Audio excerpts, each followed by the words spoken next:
Jacques chapitre 4 verset 8 dit ceci: Approchez-vous de Dieu et il s'approchera de vous.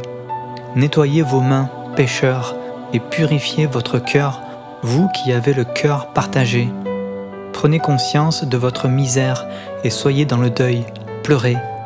Que votre rire se change en pleurs et votre gaieté en tristesse.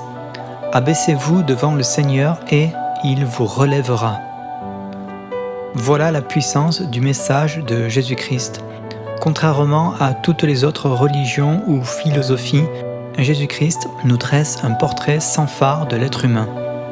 Jésus-Christ n'est pas venu pour nous caresser dans le sens du poil, comme le font les pratiques de développement personnel ou autres pratiques ésotériques. Jésus-Christ est venu pour changer le cœur de l'homme et révéler l'amour du Père. Car au lieu de vouloir changer le monde, il revient à tout un chacun de se changer soi-même premièrement.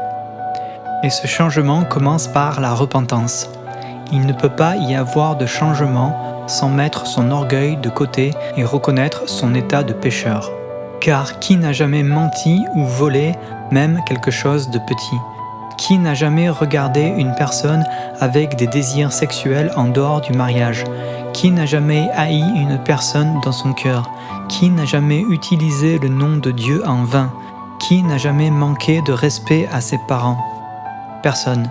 Nous avons tous besoin de la grâce de Dieu, nous avons tous besoin de la repentance. Et c'est à partir de là qu'une nouvelle vie peut commencer.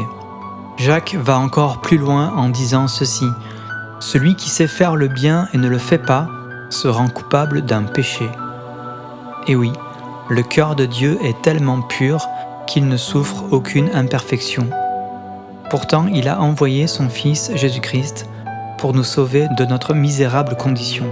C'est en cela aussi que le christianisme est supérieur à toutes les autres religions. Toutes les autres religions proposent d'être sauvés en faisant de bonnes œuvres. Tout comme il est interdit d'acheter un juge, nous ne pouvons pas acheter la miséricorde de Dieu avec nos œuvres. La vie éternelle est un don de Dieu qui ne s'achète pas et qui passe par le don de Jésus-Christ.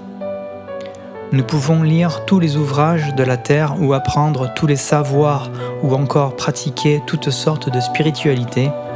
Il n'y a rien au-dessus du message de Jésus-Christ, car rien dans ce monde ne peut nous sauver de notre misère d'une autre manière. Alors maintenant prions. Seigneur mon Dieu, merci pour ta grande miséricorde. Merci parce que toi, qui es pur et sans comparaison possible, tu t'es abaissé pour me sauver et pour me faire grâce. Merci pour cette insondable grâce, cet amour incomparable.